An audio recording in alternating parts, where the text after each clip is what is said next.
sipping on, Hakim? I am sipping on Cali Red, Snoop Dogg's. Oh, see. Okay, I see what you're doing here. All right, I see what you're doing. I just got some little mild Moscato. That's all, mild Moscato. That's what I have. Somebody says it's echo. Hey, BJ, my nephew's on here. I'm trying to get rid of the echo. I don't know what to do. I don't have headphones. Move one device, maybe on the other side of the room. Okay, let's try to do that. Thank y'all for y'all suggestions. We're gonna get this together, y'all.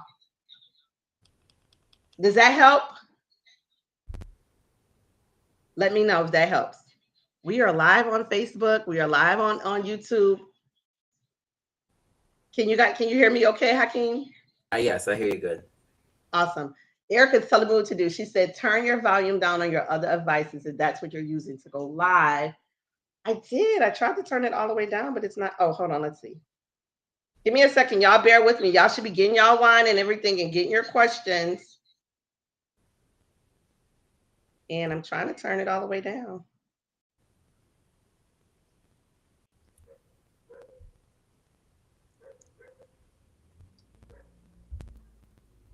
All right, let's do this, you guys. If y'all don't mind, I love my Instagrammers and we always go live on Wednesdays.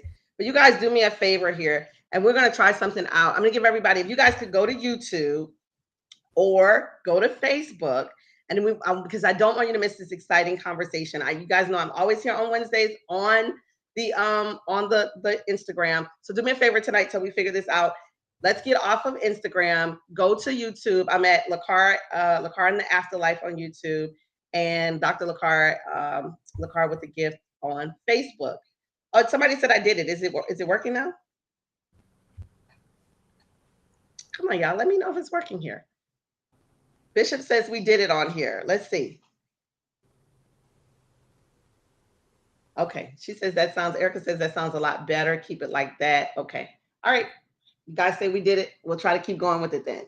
So let's just try it. If you can't hear it, hop on the other two. As these numbers go down, I'm just going to go ahead and click it off. Somebody says still echo. All right. Y'all hop on the YouTube and the Facebook for us. Please. Thank you guys. I'm going to get off of Instagram and I'll see you guys on YouTube, Lakara and the Afterlife, Facebook. You follow me on Facebook, join us there. All right. Thank you. Hakim, I can still see you. Okay. All right.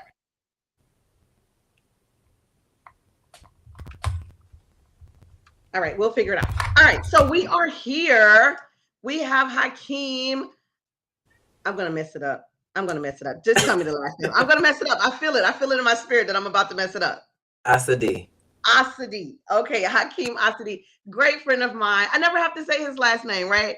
Great friend of mine, an amazing therapist, social worker, counselor. This is Wednesday, Wine and Wisdom, and I really wanted to have the conversation around therapy, theology, and spirituality. Hakim is a therapist. He works in the therapy space. I am a psychic medium, and I work in the space of spirituality. And Hakim is a minister in training. I'm a minister, elder in my church. And so there's such great intersection there. And I wanted Hakim to join me in the conversation because I'm a huge advocate of therapy and people getting therapy. And I always tell my clients, if you've had a reading with me, then you probably heard me say this a million times. I'm usually saying, listen, when I give a reading and we connect to loved ones, then I usually say, the reading gives you confirmation that your loved ones are here, right? However, therapy will show you or give you tools of how do I live without this person, right? How do I grieve? And I know that a lot of people, and Hakim, I want you to jump in on here. I feel like we're doing a great job with overcoming the stigma of getting therapy in terms of the Black church.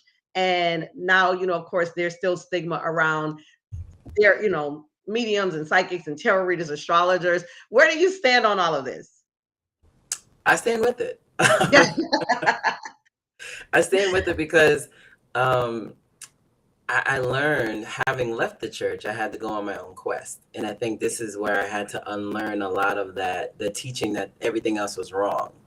And everything else was deemed witchcraft. And so having left the church, I ran into people that challenged my theology. Wow. And in a way that was very welcoming, very warm. And so I saw it as an invitation to expand my theology. And Wow. it wasn't until I really challenged it that I could actually see God and experience God in my own way. And then it became conducive to the work that I do because Wow. it didn't limit me. I felt that expansion in my practice. So the same way we believe in garments and being holy and things in church, the same way my friend is channeling with cards. Wow. Wow. Wow. Now, how does your family, because I know that we've talked before, like your family comes from, and we're gonna talk about your reading too, right? And connecting to your grandmother in the reading, but how does your family, because you have a church, you have a family church, you grew up in the church. Like, how did your family feel about all of this? So I'm laughing because I think when I get challenged, I then challenge them. Mm, And okay. so and it wasn't too far off because I grew up in a church that was very loving. The foundation was love and in recovery. And we had a lot of folks who were in recovery from substance use. So we had AA and NA meetings downstairs, and we would be having choir rehearsal upstairs. And so there was always this challenge of stigma, right? And Right. so Wow. I just would ask certain questions, as I would always do, that challenged them in a way that they really had to think, because some of the stuff we don't think about, right? Right. But an example would be a part of the church we could never go behind this fence, if you will. There's like a wall behind the pulpit, and we deemed it as holy ground, right? And so one day we were Did back you there. tiptoe over there, Hakim? I did. I did, and I said, okay, so why do we call this holy ground? I get the intention, I get the point, but to be rigid about it, I think we have to challenge that. Oh, that's good stuff. That's good stuff. And so now you're challenging your family, and what are some of their responses to your challenges? They've been receptive. They've not only I think they've been receptive because they know me and they love me, and I make fun of it, and my cousins know that I'm the favorite in the family, and so they're more receptive to me I because can't believe you said that out loud. I say it all the time. I'm the favorite in the family, and so it's a challenge that it's always a question, and so and this is how I practice therapy. In asking a question, it challenges you to think for yourself. I don't want to tell you something and you not think about it, right? And so in asking the question, we have to then think about it, and then we have a dialogue, and we can disagree. There's no problem, but you won't say that you didn't think about it. That's good. That's good. I love that. And so you had your own reading. Well, we had a conversation in the car, and we talked about, me being a medium, in a church, and you finding out about that even before you even got to the church. Yes. And so what was that like? Like, you hadn't joined the church yet, and you're like, "Oh, wait, there's a medium at the church?" I was excited. So it was funny because I was traveling with someone to the church, to the conference, and they were like, "Oh no, like I think we should reconsider this, because there's a lot of blogs going and talking about this medium being at the church and now in leadership." And I literally got excited. I was like, "Oh no, we really have to go now," because in my journey, in my quest, I became curious. Right. And so now I'm curious as to how are they reconciling this? How are they reconciling how are you reconciling Right. ministry and mediumship? Like, how does that, I was fascinated. And so Wow. if anything else, it accelerated my process in coming to the church. Wow. And so did you see me where you like, there she is? I didn't at first. Because I didn't even read the article. My friend who read it told me about it. I didn't even read it. I just said, "Oh, great, so we got to go." You know what it was? It was a mutual friend's dinner. That's when I got to see you. Okay. It was a mutual friend's birthday dinner. Okay. And that's when I got to see you. It wasn't even actually at the conference, I don't think. Oh, wow. Oh, wow. Wow. And I do remember you presenting. So that I do remember it being just dynamic, just very even keel. Just I was like, oh yeah, he has it. He has what we're looking for here. So how do you think, and I know you have questions. I know you say we're gonna have this dialogue. I'm very big on therapy and Black people getting therapy. Why do you think therapy is so important for us? Why do you think therapy is so important? I think it's important because if done right, right, and quality Mm, right, it mm, creates a space of authenticity. mm. We're navigating a world where our authenticity is often challenged. We have to find spaces where we feel safe to be ourselves. And so in Wow. therapy, I challenge the mental health practice overall because I don't give diagnoses. Okay. I don't say that something's wrong with you in order for us to start this journey. Mm, I come from the social work perspective of strengths based, right? gotcha. What happened to you that we developed these trauma responses, right? What was going on in life? What's the environment like? Social justice issues, various things that have us on the defense and have these different walls up. And so in therapy, we get to say, do we need these walls? Wow. In Wow. navigating this world, this life. And my practice name is Beyond Living. So the intention behind that is, how do we live beyond fear? How do we live beyond stigma? How do we live Okay. beyond these various things that hold us back from living a full and abundant life?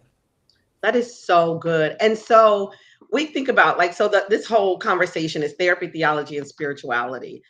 Tell me, like, how do you see the three intersecting? Ooh, that's a good question. Right now. I think, and it took me some time to learn this. It's actually I took a class on social work and spirituality. Wow. And I often come to the questions that my professor would ask in the very, very beginning of the semester. What are some universal truths? Mm, And people are just like throwing things out there and things. And the one thing that I look back on now is spirituality. wow. Spirit, Wow. Wow. source. Wow. That's truth by itself, Right. right? Wow. And so in my theology and in my therapy practice and in my practice around spirituality, it's how do I connect back to myself? Mm, Because if I'm created in the likeness and the image of God, I should possess the characteristics of God, that's good. qualities of God, right? Yeah. And so in my original design, I can tap into those. My original design is centered around love, right? It's centered around peace, joy, the different qualities and values that I aspire to have, but so much in life has prevented me from accessing these things. And so, therapy to me is, how do we break down the things that have served as barriers, right? So, Mm, trauma is an example. Trauma, I can't find love and I don't receive love because of trauma. But my original design is connected to love. that's good. Wow. And so then when we talk about helping people to bring these walls down, like what are some ways that therapy, like you as a therapist, help people to do that? Because I know, and I ask because I know, like in when we talk about theology, right? Like I said, therapy is kind of we're kind of getting more into it in the church space now, where people are talking about it. It's more definitely in the mainstream. I love that Charlemagne the God is like really kind of hard pushing on getting in this therapeutic space. But as far as the church goes, I mean, I know what we do as a church Mhm. at the Vision Church. We're very big, we're open, talking about it. Bishop brings Janita up, who's also a counselor, and says, "Hey, we have resident counselors in our church.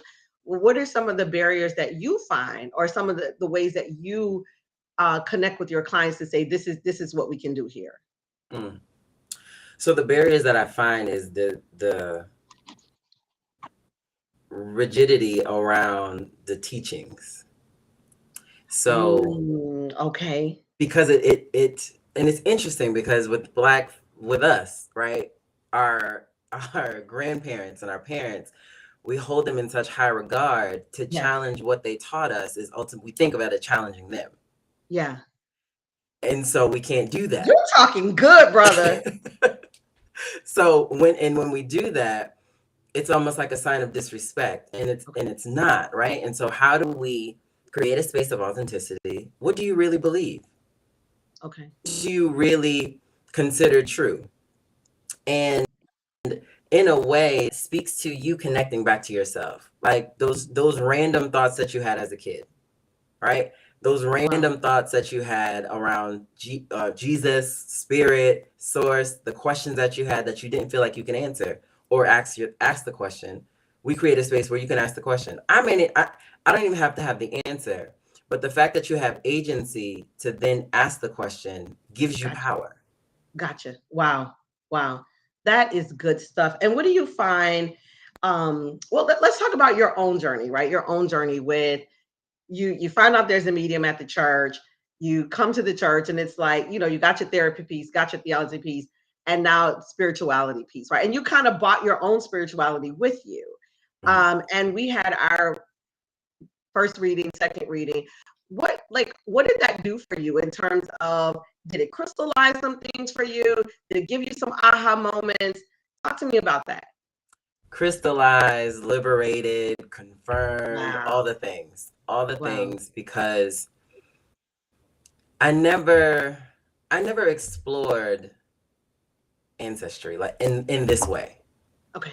And Okay. in my quest, right, in my journey leaving the church, I was taught about altars and crystals and ancestors, and I really believe that we've been doing this the entire time.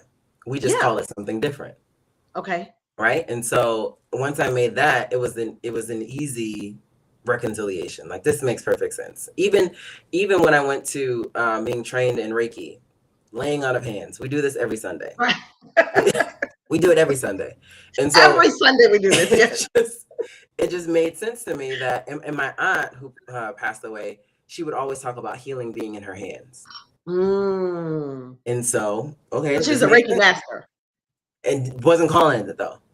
Yeah. Prayer meetings, lined up folks, but she would have healing in her hands. Reiki Yeah. master, but we didn't call it that. We call it Wow. Tarian on the Thursday evening for the Holy Ghost. But that's Right. neither here nor there.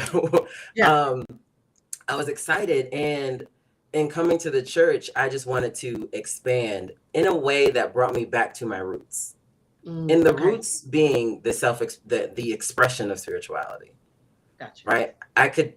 To this day, I could take it or leave it.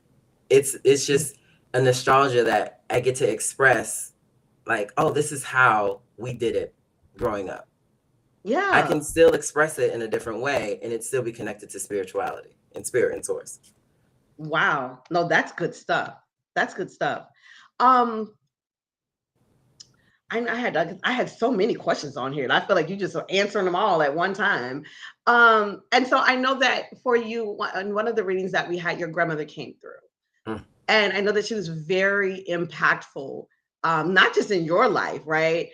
And for those of you, like, I'm giving Hakim a reading and I'm saying, like, listen, like, your grandmother was huge. Like, she's huge in the church. And he's just like, I'm like, no, like, she's huge. Like, he's like, I'm like, no, like, there's something major named after her. And he's like, yes, there's a street named after her where we live. And I'm like, okay, so now it makes sense. And so she came through and she gave us some amazing insight and some amazing information. How does that, like, what does that do for you on your journey, like, as you're on this journey and you're helping people, and really some of the confirmations that she brought to you, um especially as it relates to spirituality, church theology, all that good stuff. It I almost want to, the image comes to me like a blanket. Like, I feel Mm, comforted. wow. Like, I don't feel alone. I Wow. feel supported in a Wow. way that I felt when I was a kid growing up, when I was hugging her leg and it was the benediction. Like, I just Wow. felt covered, if that makes sense. Yes. Wow, that's beautiful. Yeah. That's beautiful. Ooh, this is some But good stuff. it Yeah. wasn't always that way. Mm, It wasn't okay. always that way. And actually, this speaks to the actual practice, because I went to school, had graduated, had been doing social work and climbing the ladder in whatever sector of the field in mental health and substance use. But I felt she wouldn't be proud of me. Mm. And it was one of my therapists, my first one. Oh, actually, I think second one, because I had to fire Okay. somebody. But I understand. we were talking, and I just kind of felt like she felt this hesitation of being proud of myself Mm. and really owning my success and really owning like I'm doing good work here, right?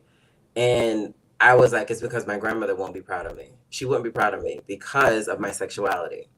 Whoa. And because here in this world, she had different thoughts, right? Yeah. But my therapist said one thing. She was like, but she's at the highest level of consciousness. Wow. And that did it. Wow. That did it. And Wow.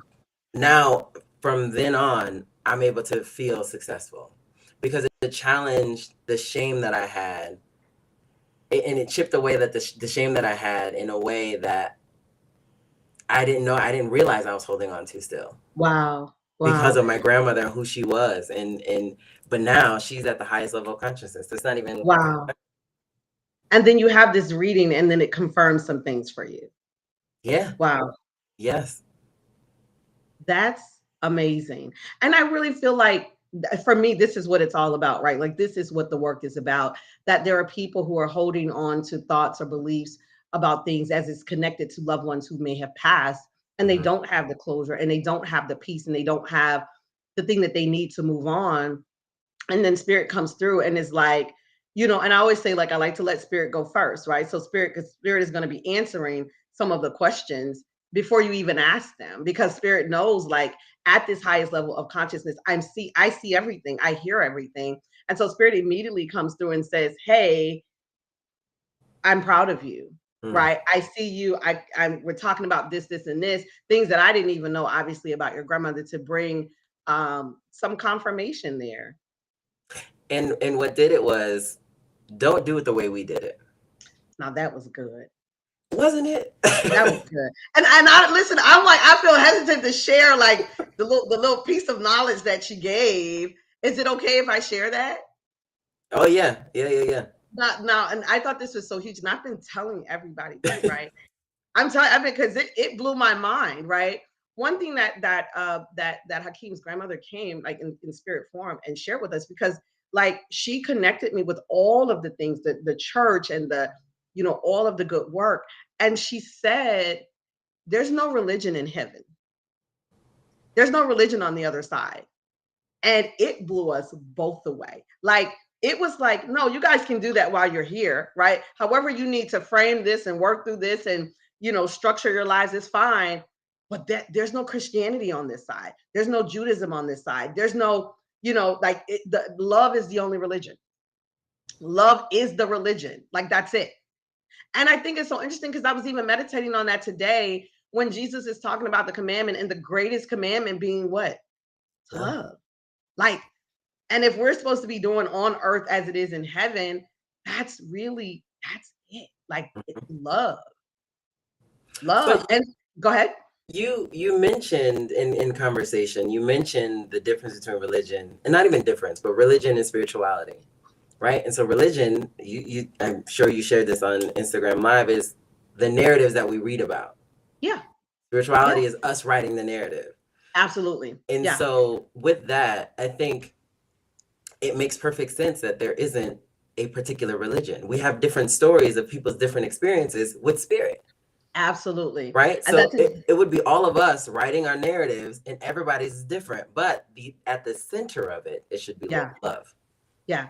And I think this is so awesome. And that's exactly what we talked about in the minister in training class, is that religion, we are literally looking at the point of view, other people's point of view as it relates to God, and other people's story as it relates to God, be it Jesus or Moses or John or Adam and Eve, like, whatever. That's their story. And spirituality is saying, hey, this is your opportunity to write your own story. right? How you connect to God, the universe, the creator. And so when it's all said and done, there's going to be a book of Hakim. There's going to be a book of Lakara. There's going to be a book of Dread. There's going to be a book of August. There's going to be a book of Cornisha. There's going to be a book of Joanne and Trey and Raquea. And I'm looking at some of the names on here, right? Like that's why we're here, right? Ryan, we're here to write our own stories and really talk about our own experiences with the creator.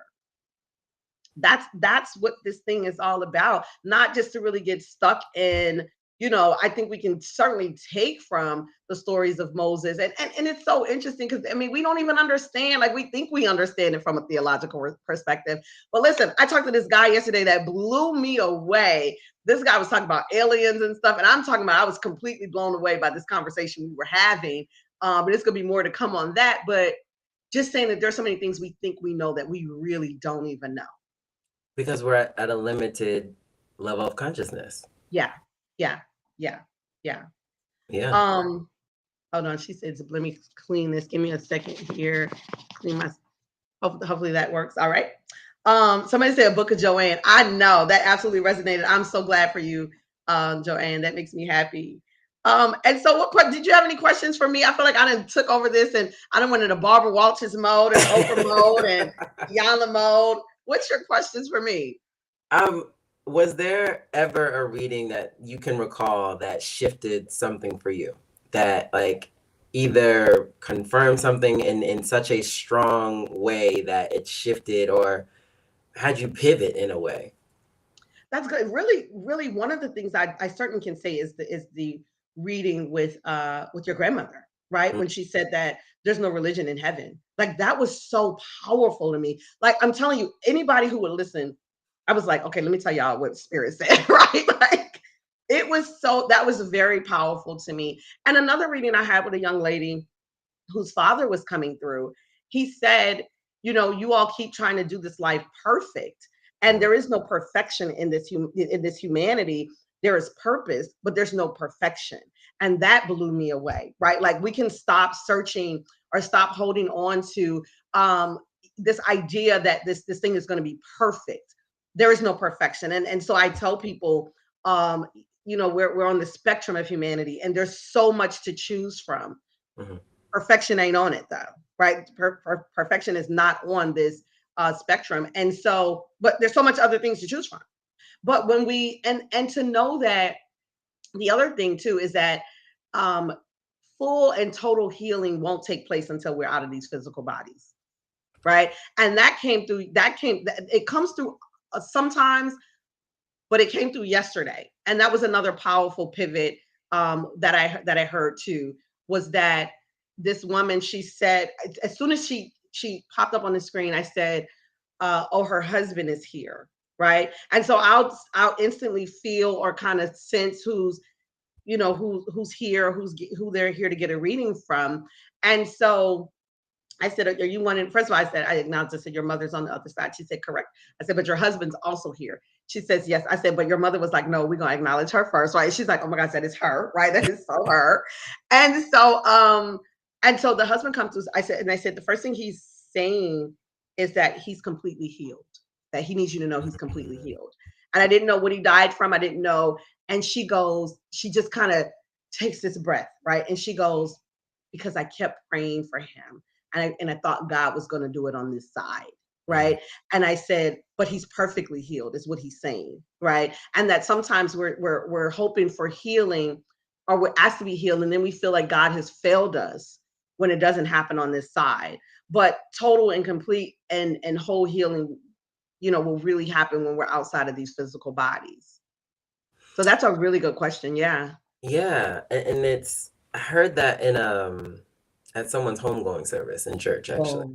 Whoa. Because there was a lot of, and this is the challenge, and this is a challenge when it comes to anticipated grief. Because we hold on to, and there's a rigid thought in prayer of healing on this side. Yeah, that's good. Instead of just flowing and saying, let your will be done, right? Yeah. And so in the service itself, in the homegoing service itself, you can feel the disappointment. in the service. Like you can feel the surge of energy of just like, man, I thought she was gonna make it out. Wow. And one of the preachers got up and said, the healing didn't happen here, it happened on the other side. Mm. And Wow. in that moment, it shifted. I don't know how old I was, but it shifted something for me because it highlighted the other side. It Mm. took the fear of death away from me, like a Whoa. little bit away at the Yeah. time. And it just did something for me because the anticipated grief, I have to release that. And it was something with my grandmother. Like we knew that she may not come. She may not come back home from the Wow. hospital. We knew Wow. that. Yeah. But there was still this holding on to her healing. Mm. And for this side, and there was so much anger and resentment and disappointment. And even as a 14-year-old, I was like, this is not serving me. This is not Right. serving Right. my grandmother. And Wow. so I don't know how to release this, Yeah. but I know that she may not make it Mm. here. And Yeah. so I had to like take a step back. And I was 14. And so when he said it, it resonated with that thought that I had at 14. It probably was a download actually. But it just did something for me that released this. I need them to be healed now versus on the other side. Right. Wow. And what I tell people is what spirit has shown me, and there's so many things when I think about the pivot and spirit helping me to understand particular things, is that we all have a non-negotiable, right, amount of time here. Mm-hmm. We agree even before we get in these physical bodies, we agree to when we're coming, right? And what our purpose is going to be. And then we also agree when that time is going to end. And then it's even like the scripture says, before I formed you, I knew you, right? So God is saying, listen, we were having some conversations, we were having talks, we were having these things, and we agreed, and there's a contract as to when you're going and what you're going to do when you get there. Right now, part of the journey is us remembering why we are here, Mm-hmm. and I think that's such a beautiful part of the journey. And I often tell people not to get frustrated with that part of the journey. It's supposed to be fun, right? We're supposed to be discovering and unfolding and peeling back the layers of why we are here. But that time, and the scripture tells us, none of us know the day or the hour. It's going to come. It's inevitable, right? And so we may as well be living these lives out loud and beautifully and being okay with quote unquote messing up and all the things, because there's gonna come an end date, and we don't know how we're going to leave the physical body, right? Some of us have chosen, now mind you, this what we have chosen and how we have chosen to leave, we've already decided that.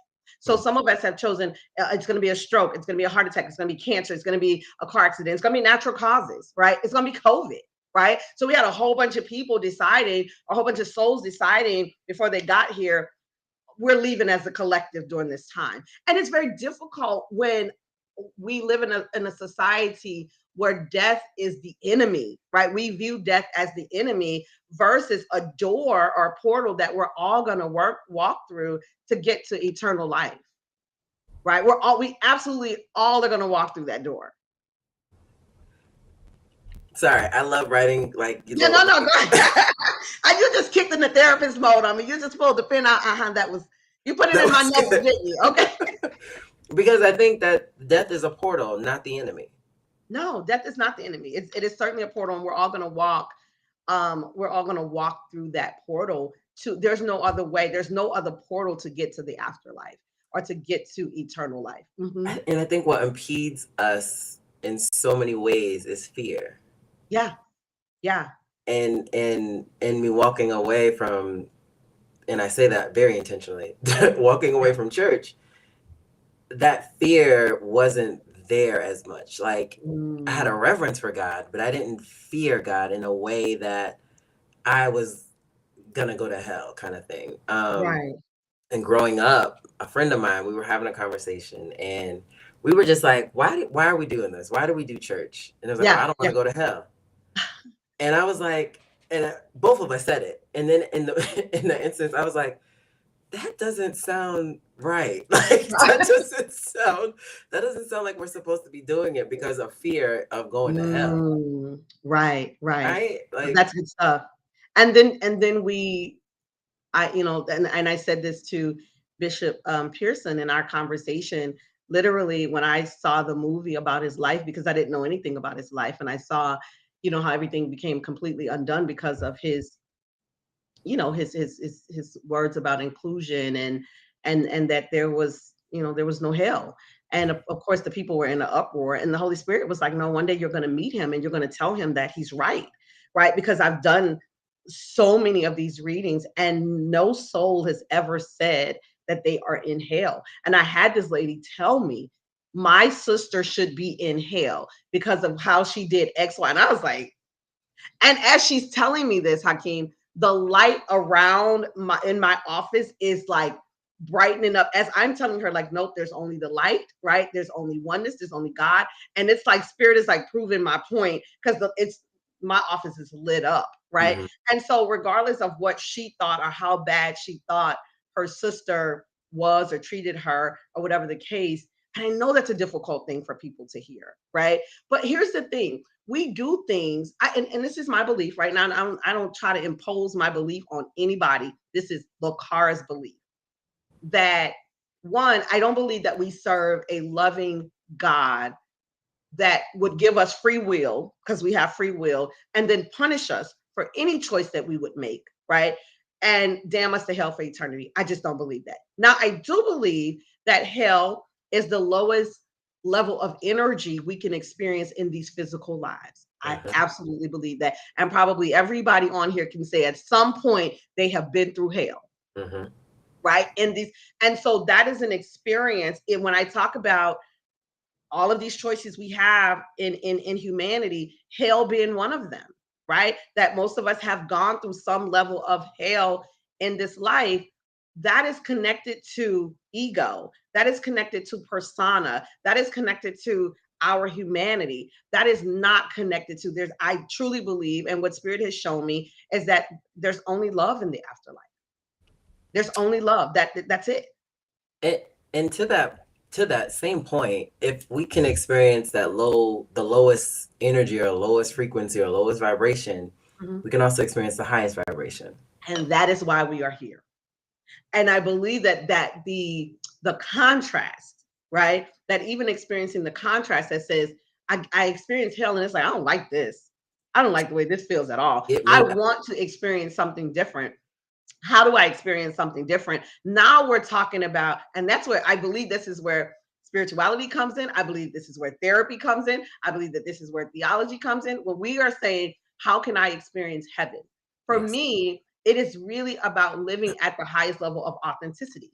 Who am I? Who was I called to be? And how can I align that? What does that look like? Sometimes that looks like getting rid of people that don't align with that, getting Okay. rid of situations that don't align with that, right? Being completely honest about where we are. I had a conversation with a client today, and she was just like, I have a child with my partner, and I don't feel like we're connecting. I feel like, whatever, whatever. And I was like, girl, have the conversation.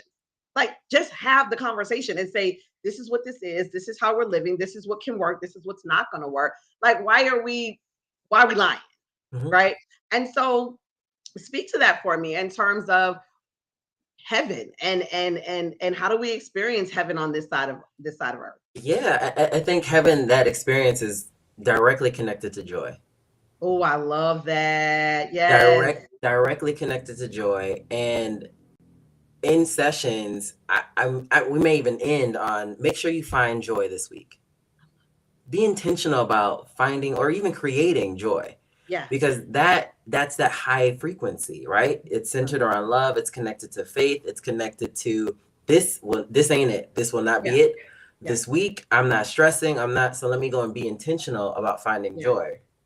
And with that, learning in school, I learned about the three concepts of self: the ideal Okay. self, the real self, and the authentic self. Come on, talk to us. The ideal self is everything that society puts on us, our parents put on us. Growing up, we feel like we have to show up in the world this way. And then the real self is all the things that we want to hide, the shadowy stuff, the things that, and it comes from shame, it comes from trauma. And so This that is real good. self is covered by the ideal self. Ooh, this is But good. in the core is my authentic self. So I have to deal with my real self. I have to be transparent with myself. I have to be vulnerable and honest, like you said, and I don't like this. I don't like this. The way that I talk to people, I don't like the way I show up. I don't like this. Mm, I don't like my partner. I don't whatever it is, be okay. truthful with yourself and address that my ideal self is it could be my aspirational self, but I have to do it from my authentic place. Does that make Right. sense? No, it makes perfect sense. And I'll tell you why it makes sense. And I want to answer any questions that people may be having as well, because this is good stuff. And I know people want to know how. And I'm going to give an example, right? Like I remember going to therapy, and I think this might have been my first therapist. And I remember telling her, because I've had two, and I talk about Dion all the time because she was amazing as well. Um, I remember there was me, right? And I remember sitting in the park with my friend, and I was like, there's this Lakara in the distance, right? And I see her, and I'm like, and like I know where she lives. Like she lives downtown in Atlanta. She has a cute little condo with hardwood floors. Like there's all the things that I was not, right? Like all the things that I just was not in my life. I was like, just she could walk to like to Cat's Cafe because I love Cat's Cafe. Like I saw her in the distance, and I could not figure out how do I get from here to Mhm, there. mhm. Right now, I know what worked for me, and really, it was just really telling the truth. But what would you like? How do you suggest? Because I know there are people on here, and I know there's gonna be some questions on here. People are saying, "How do I get to my authentic self? How do I get to the core of who I am?" Give me some answers right now, Hakeem. I'm glad you asked. Yes. One that I love working with are our emotions. Mm, Our emotions tell us a lot, but we okay. are afraid of them. And Okay. we only identify maybe three: happy, sad, Ooh, and mad, yeah. right? We only identify three. Happy, But sad, mad. Okay. but our emotions give us a lot of insight and a lot of intel that can get us to a truthful place, right? Mm, To address the real self. okay. Because of the ideal, the aspirational self is there. It's in the distance. I want to get there. But what happens is because I suppress my emotions, I suppress my real self, I put on a facade, Yeah. right? I put on different costumes that show that I'm the person downtown and I'm the person, I'm this, I'm that. Yeah. And when really, I don't really like myself. Mm. And so I have to address that, those things that I'm embarrassed about. Ooh. And that in our emotions, through arguments, through relationships, through work, through all the frustrations, all the various emotions that we feel can give us insight on what's really going on Yeah. and then address what's really going on. How do I heal my anger about my family? Oh, that's good. Because I got Wow. to admit that I'm angry, right? Oh, I have to admit and be truthful that I have resentment, that's right? good. And so I have to address these things and release them because emotions are energy in motion. They just want to go through us. But Did y'all what hear that? Emotions are energy in motion. Yeah. And so what happens is we suppress them and then they stay somewhere. And We they have show different up as what? dis-ease, disease, various Cancer, things. high blood Cancer, pressure, exactly. diabetes. Hmm. Woo, Because we wow. don't release these things. And so these various barriers prevent us from being one, our authentic self, but then the person that we want to create, Yeah. right? I tell my Mm, clients, give yourself agency to create the life that you want. wow. You have a particular appetite for your life that didn't start here, right? This is It so started, good. as you said, on a soul level. I signed up for this purpose, this passion. And so what happens is fear, trauma, various things impede me from actually stepping out in plan A, as you would say, Good right? deal. The Yeah. original design and my authentic core, and that place, I have to sift through all these various things in order to get there. And that therapy does that. Therapy creates that space where we can do that, unpack it.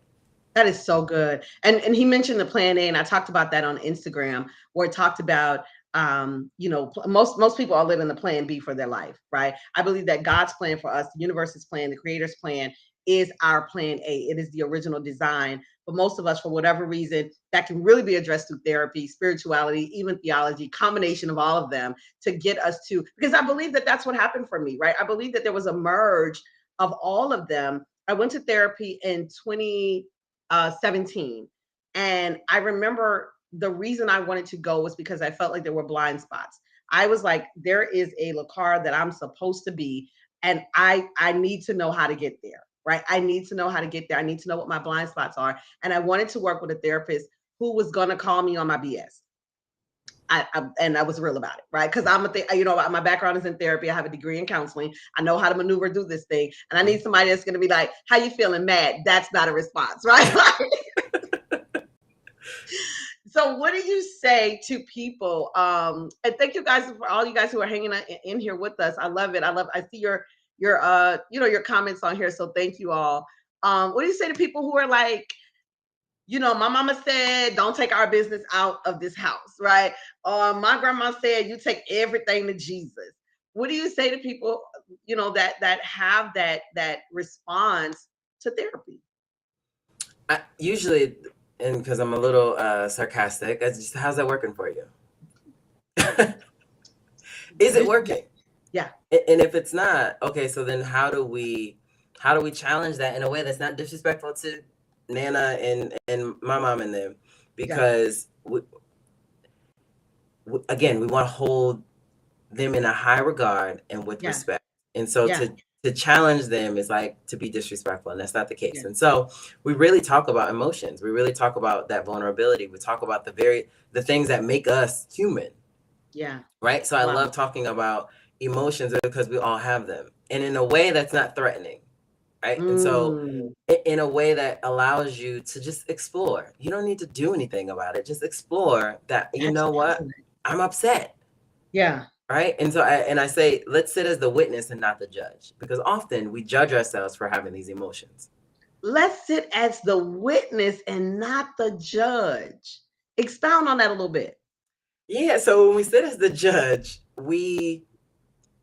it's not useful. We bring on different experiences and different other emotions that don't belong to us and don't need to be there. Social conditioning, parents, culture, all these things.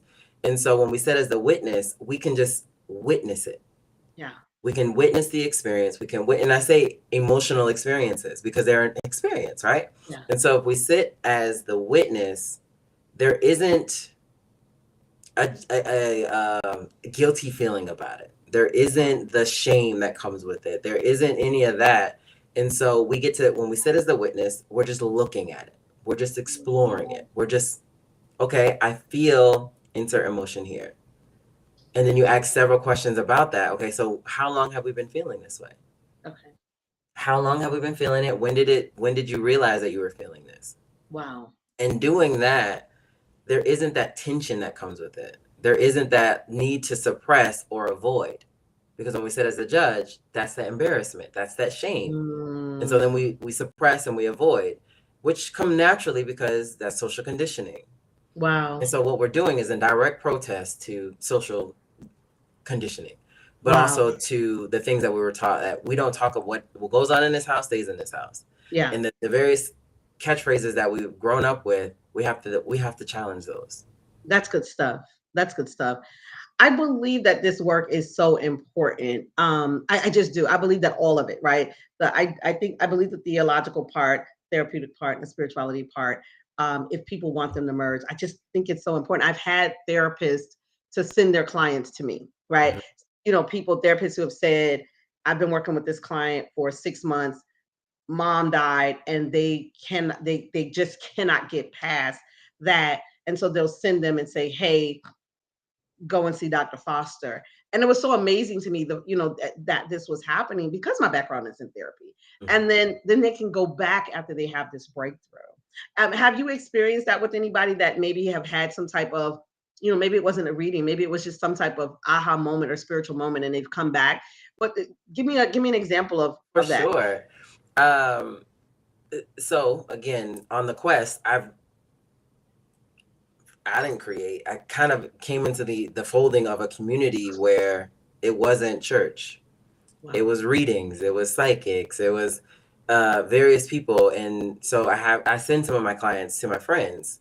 Wow. And so we'll come back and process it.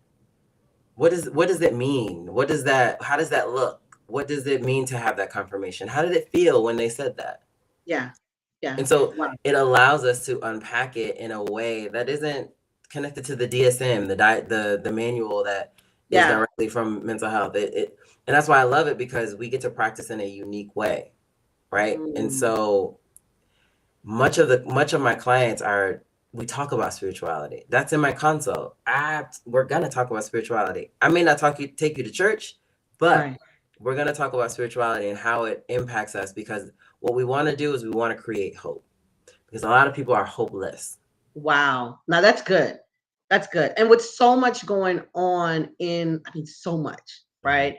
In the world today, I can just imagine over the course of the last couple of years, the need for therapists and good therapists and people, Black therapists, right? That people could connect with, from COVID and the pandemic to the social unrest that we've experienced to this election on Tuesday, right? Like Yeah. all of the things and the need for that. Your work is so important. Your work is really important. Our work is very important. And I'm excited that we get to do this work. Now, I have one last question. What do you think? So I got an opportunity to go to Philadelphia. And so my doctoral work was based on James 1:17, every good and perfect gift is from above. Mhm. And I looked at basically, could this gift of psychic mediumship, could it be useful to the modern church, right? Is it something that we could use? Now, my data proved that yes, it is something that we could use. And so it was so interesting in 2018, 19, as I'm doing this work, thinking, well, let me say this much. There was an article written on me with in the Christian Post, and it was like psychic, and this may have been the article that the person you're talking about, saw. It was like uh Vision Church of Atlanta hires a psychic medium. I'm like, no, they didn't. Like, first of all, I'm not hired, right? Like, I don't do this work in the church. And it had said, another article was like, churches are working with mediums or something, right?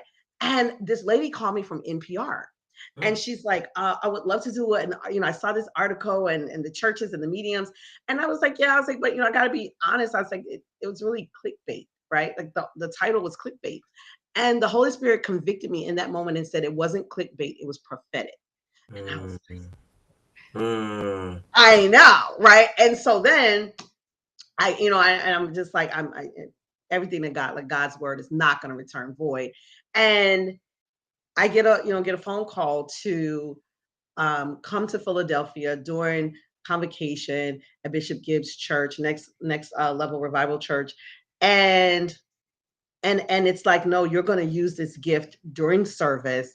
And it was so amazing to be able to give a sermon connected to my purpose and be an agent of healing right there doing service. And this one woman, she says, I've been stuck with this burden of losing my child. And the child comes through and gives her some words and some words of confirmation. And I've never met any of these people, of course. And she's like, I've been carrying this burden for like over 30 years, right? And instantly being released from this burden. And now I can imagine church being something different now, Mhm. right? And perhaps therapy being something different now.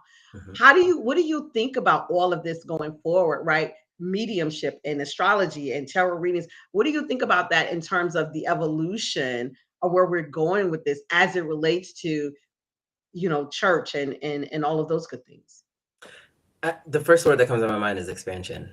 Expansion. More I love it. people, more souls, more expression, more, Mm. because I think we cut off so many people who don't express it the same way.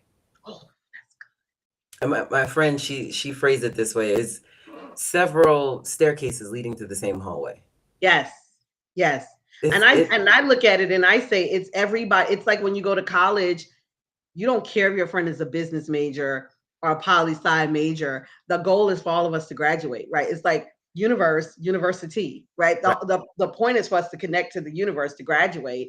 And I see it like, and your grandmother said there's no religion on the other side. Like, we're doing all of this and it's fine and we're doing it. But ultimately, when we graduate, it's oneness and we all come back together.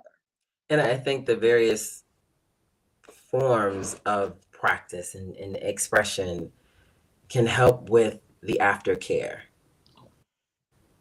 And the aftercare is something that I'm passionate about. Is how do we walk this out, Yes. right? How do we get a reading, get a message, get something that like resonates on such a deep level, but then how do I actually put this into practice? That's good stuff. That's, to me, that's the aftercare that we often miss. Yes. And then we have Wow. people, it's just, it's something that is important. And I think as we expand, it's something that is going to be incorporated. I believe that with my whole heart. And I love you for coming on here and chatting with me. I hope you guys have enjoyed this. I have enjoyed this immensely. I saw somebody said this is going to be award winning. I don't know who they're going to nominate us to, but I receive it. Okay. Like, listen, I have already written my Emmy speech, so just go ahead and submit it. It's perfectly fine. This is Hakim Asadi, and with Beyond Living. Listen, if you need a therapist, are you taking new clients? I am. Tell us how we, and let me see, I want to be able to put it up here. Tell us how we can, how should people contact you? Yeah, so go directly to my website, Okay. www.hakimasadi, HAKIMASADI.com. There you can find various resources, but also booking information. So individual clients, couples, and if you want me to be a guest on your show or guest speaking, all is available. Awesome. You are so knowledgeable. Your spirit is so genuine and so pure. Like this is the work this is the work that you're supposed to be doing. Like you are honoring your soul contract. And I'm sure that it feels that way to you. That you're walking in alignment, that you're being an agent of healing in the most authentic way for you, right? Mhm. Where you're talking about spirituality because it's who you are, whether it's astrology or tarot or readings. You sent people my way, beautiful souls as well, to come in. They're like, no, I want whatever he got, right? Whatever you it was that you gave him, I want the same thing. And my hope is that as people meet with you and they meet with me, that they get what they need, because ultimately the goal is to enjoy this human experience. I believe that with my whole heart. That is the ultimate goal, is to bring heaven down to earth, right? To experience heaven right here on earth, that we don't have to choose hell. We don't have to walk through hell. We don't have to choose hellish experiences, that we really can get in alignment with who we are supposed to be so that we can experience that to the fullest. That is my I believe that with my whole soul. I agree. And Yeah. thank you for having me. You are welcome. Thank you for This, being here. Is there anything that you want to leave us with? I, you said it perfectly around enjoying this human experience. Yes. And there are so many things when it comes to therapy that, again, block us from enjoying that human experience. The invitation is, if you want to, find a therapist, find a space where you can be your authentic self without judgment, and someone to sit as the witness with you in processing these things. Yes. I'm excited, y'all. Listen, we coming up on 2023. We are in the last 2 months of 2022. I believe that for me, it's been an amazing year. I hope it's been an amazing year for you all who are on here and who are tuned in. But it can be, Carol says, thank you. Joanne says, walking it out. Yes. Request says, definitely. Oh, Joanne says, I just want to hug you both. Listen, we feel that energy. Okay. We feel that energy. And thank you all. My hope, Amy says, thank you. My hope is for each one of you all to set the intention to, I know a lot of times we're like, oh, 2023 is going to be my year. This year going to be my year. It cannot be your year if you don't set the intention and the goals and the plan for it to be your year. And I encourage you all. I say everybody needs therapy. I don't care who you are. If you are Black and if in America you got some things, and it's perfectly fine. It doesn't mean that anything is wrong with you. It means that I need some tools. I just believe that. I believe that it just means I need some tools. If you want a reading, I just put my website up there. I do psychic readings, medium readings, past life readings, all that good stuff. I am Lakara with the gift. This is Hakim. I call you Dr. Hakim. I have your name as Dr. Hakim in my phone. Now you do with that what you will, Speak okay? it. Do with that what you will, but just know that in my phone, your name is Dr. Hakim. And I thank each and every one of you all for joining us on here. I hope you guys have enjoyed your wine. I've enjoyed my wine and enjoyed this wisdom that we have shared with you all. And I had to take the Wednesday off because sometimes it's Wednesday, sometimes it's Thursday, y'all. We just gonna do some wine and some wisdom every week. Just bear with me here, y'all. My schedule is super busy. Thank you, Hakim, so much. I love you immensely. I'm going to end the stream, but stay on so we can recap. Okay. Okay. I love y'all. And Joanne said this has been so powerful. I'm going to go back and rewatch it because the brother was dropping some gems. Okay. The witness part, the sit in the witness, that is for me because I feel like sometimes I can be a little hard on myself too. So I love that. And thank you so much for that. Thank you. Awesome. You guys have an amazing night and I'll see you guys next week.